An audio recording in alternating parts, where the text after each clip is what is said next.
Hey true believers, this is Mike here with another Bobblehead review, and this time I'm going to be reviewing the NECA Spider-Man Classic Bobblehead.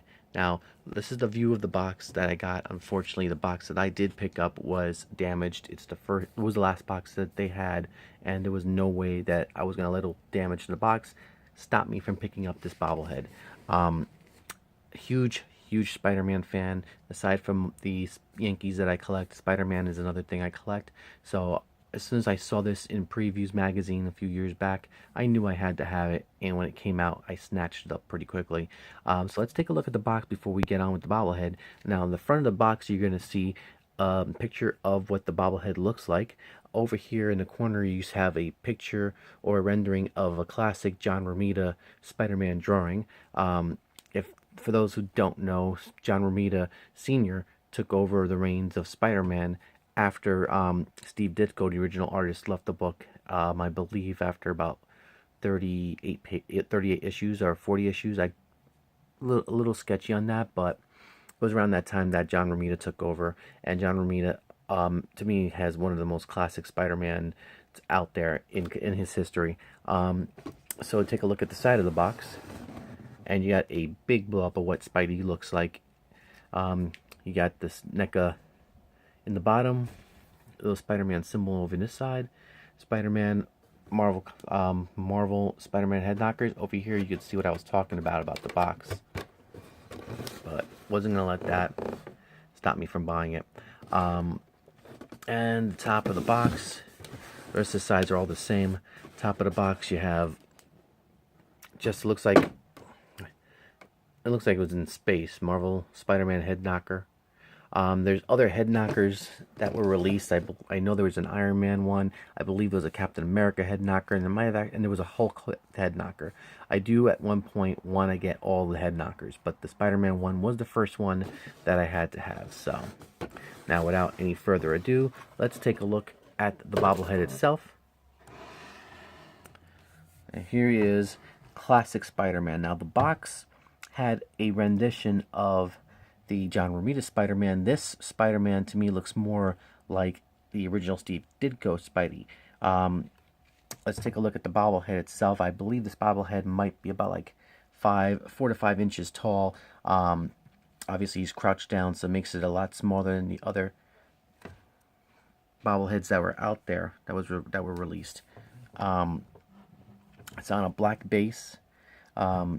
Classic red and blue Spidey outfit that he's wearing. I do think that if this was more of a Steve Ditko Spider-Man, it would have been, the blue shade would have been a little darker, because if you read the earlier comics, Spidey's blue is a little more darker than this. I believe it wasn't until Romita took over, the blue got a little bit lighter.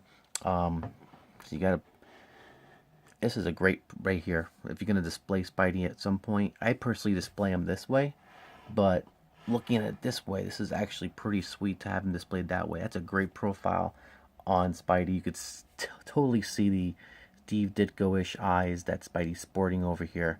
Get a little close-up of him. You got the web lines are shaded, and they're not like darkened.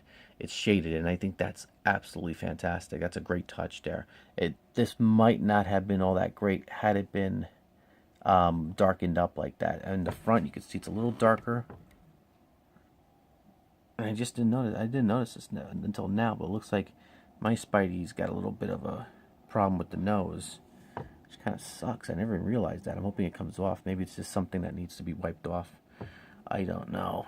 I'm hoping so, because I do love this bobblehead. It's never dropped, so I don't know why it would be like that. Anyway, moving on to the back, you got the classic Steve Ditko red spider in the back. This is the way it was drawn when he had it. When John Romita took over, the back of the spider was a little more rounded, a little more refined. This one was a little more grittier and raw. That's the way Steve Ditko did his art. So you got him crouched down over here. Again, love the shadings on the web lines. There's a little bit of a paint mishap over here on the elbow. And over here you can see some splotch, a little bit of paint mishaps over here also. But it's not enough for me to take away from how awesome this bobblehead looks. Just I can't tell you enough how nice I think this looks. Again, it's classic Spider-Man. The only thing I might have added might have been maybe the web wings underneath here. Would have been absolutely fantastic. But you know, probably the way it's styled, the way he's crouched down, maybe, especially with this arm in front, maybe the web lines might not have worked out. But I'm sure the sculptors could have thought of something if they really wanted to. But it doesn't matter. I still love this bobblehead. This bobblehead's one of my favorite bobbleheads in my collection. And underneath, you've got the Marvel logo with NECA rather. I'm sorry. Hillside, New Jersey, made in China. And that's it. There you have it, folks. So this has been my review of the classic Spider-Man bobblehead made by NECA a few years ago.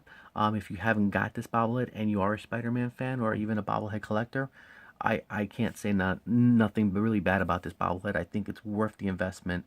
You could probably find it still for pretty cheap on eBay for anywhere from $20 to $30. I got mine at Forbidden Planet in New York City, and I paid about $20 for mine. So I think probably it's the going rate of right now for the bobblehead without the shipping. So yeah, that's it, guys. Thanks for watching the video. If you liked the video and you want to see more, please hit that subscribe button. Press thumbs up on this video if you like it, and leave the comments in the comment section below. So anyway, guys, thanks for watching. Good night, Gotham. Good night, Metropolis.